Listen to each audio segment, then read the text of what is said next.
Monday morning. You swipe your access card. The door clicks open. The fluorescent lights hit you like an interrogation room. And before you've even sat down, you feel it. That weight right there in the chest. The one that doesn't show up on weekends. Because you know what's coming. The meeting, the boss, and another public execution dressed up as a review. First, the comment. The one disguised as a joke, you know the one, delivered with a smile, received like a slap. Then the cold stare when you try to speak. Then the interruption, that one small signal that tells everyone in the room exactly where you stand. Your words don't matter here. And when the meeting ends, everyone quietly walks back to their desks. Nobody talks about it. Nobody names it. You vent in the pantry. You vent in the elevator. You call a friend from the parking lot. But inside the system, silence. Because in corporate India, every form of abuse gets the same label. That's just how it is here. We all feel it. We just don't have the words for what's being done to us. If you've ever walked out of one of those meetings and stood in front of the office washroom mirror and thought, maybe the problem is me? Maybe I am just not built for this? Maybe everyone else is handling it fine. Stop. The problem is not you. But every system has a moment where someone finally gives the monster a name, and once something is named, it cannot be unseen. 2007, Stanford University. A professor named Robert Sutton studied thousands of offices, across industries, across countries. And he found a pattern, the same disturbing pattern everywhere. Every toxic office had exactly one type of person. Someone who walked into a room and the entire energy shifted. Shoulders tensed, eyes dropped to laptops. People suddenly became very interested in their coffee. Sutton did something the business world had never quite done. He named it, directly, unapologetically, the no asshole rule. Not difficult personalities in the workplace, not managing challenging team dynamics. He called it exactly what every employee in every office had already been calling it in private. And he gave us 2 tests to identify them. Test 1. After interacting with this person, does the target feel worse about themselves? Humiliated? Belittled? Drained? Like they just got smaller? Test 2. Does this person direct their venom downward at people with less power while being perfectly pleasant to those above them? In India, we have a word for the second one. We've all seen it. Sir, absolutely sir, to the VP. Then the VP's car leaves the parking lot, and the same person walks back into the office and tears a fresher apart in front of the whole team. Sutton called this kiss up, kick down. And the people who do it consistently, not on a bad day, not under pressure, but as a pattern, as a practice, he called them certified office tyrants. And Sutton didn't stop at naming them. He cataloged their weapons. He called it the Dirty Dozen. 12 tactics, 12 tools that these people use, consciously or unconsciously, to maintain dominance. Personal insults, threats and intimidation, sarcastic jokes that are really just insult delivery systems, public shaming, rude interruptions, treating people as if they are invisible, stealing credit for others' work, hoarding information that the team needs, deliberately keeping capable people out of important work, turning meetings into punishment rituals, the cold stare that says, know your place, and the silent treatment, the weapon that leaves no evidence.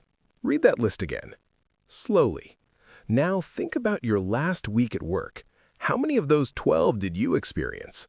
3? 5? All 12 from the same person before lunch on Wednesday? You're not imagining it. You're not being too sensitive. There is a Stanford professor who built a research-backed list of exactly what is being done to you. But here's what Sutton didn't answer, and this is where it gets truly unsettling. Why?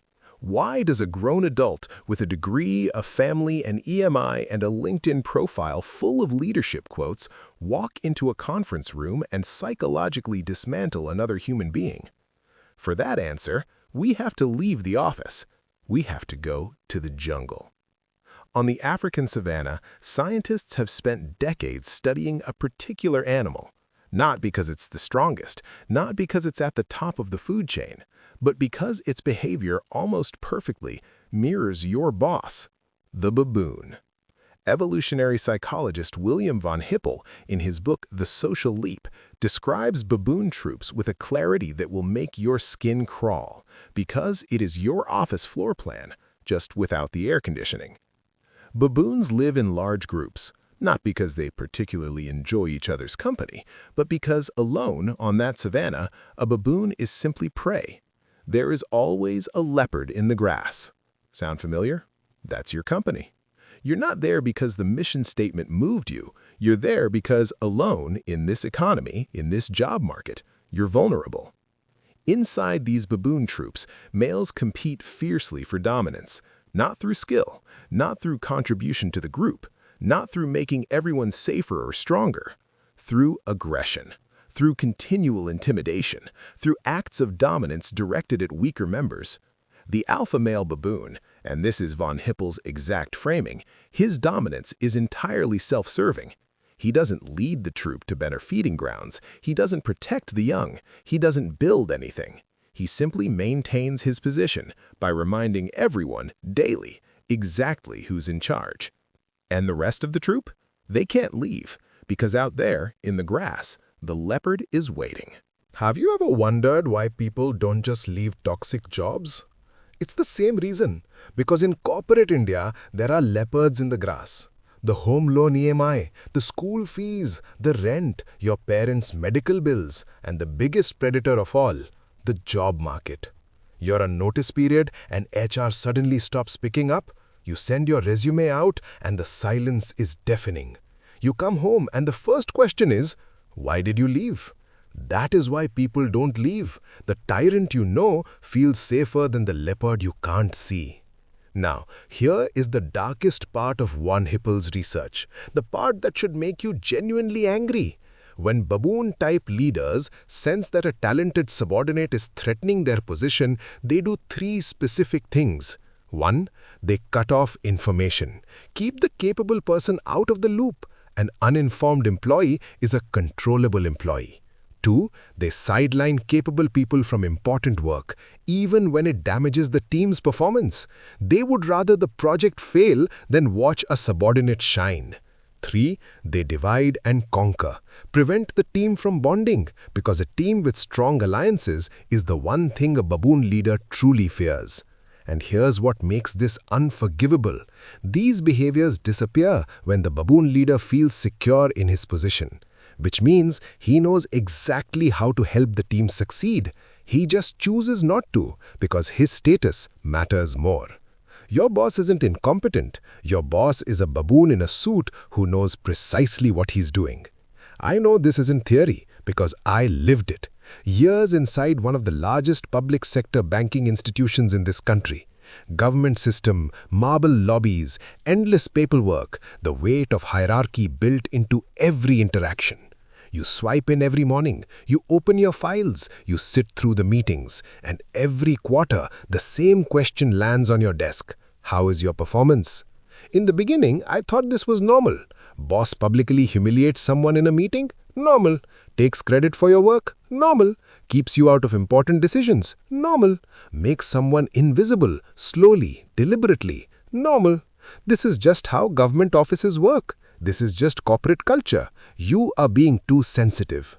Then one day, I started paying attention, really paying attention, and I noticed every meeting had the same drama, same dominance display, same humiliation ritual, same people, same targets, same script, week after week, month after month, like a baboon troop that had discovered air conditioning.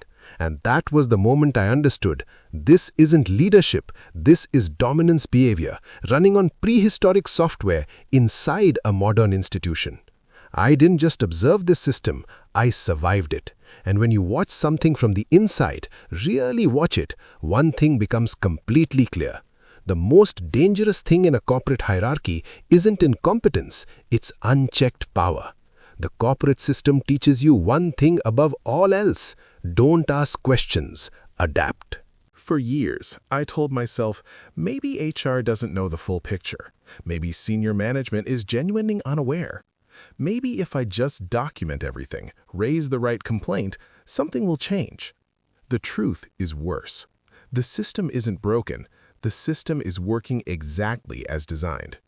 Because the corporate machinery doesn't punish baboons, it promotes them. The bigger the bully, the bigger the corner office. So from this point forward, we're giving it its real name.